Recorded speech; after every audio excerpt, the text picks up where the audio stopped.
Hi guys, welcome to the channel. In today's video, I am going to show you how you can mute audio from video in Filmora. Before getting into this video, must subscribe to our YouTube channel and click on the bell icon.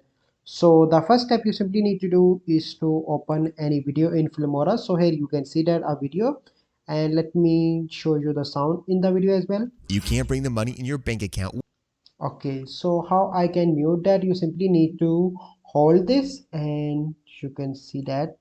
Now you can see that there is no audio in the video. And the second method is you simply need to click on the right mouse cursor here and click on detach audio.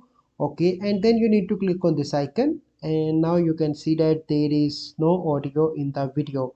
So this is the process by which you can mute audio from video in Filmora. I hope you find this video helpful. If you find this video helpful, must like this video, subscribe to our YouTube channel for future videos. We'll see you in the next video. Thank you. Have a good day.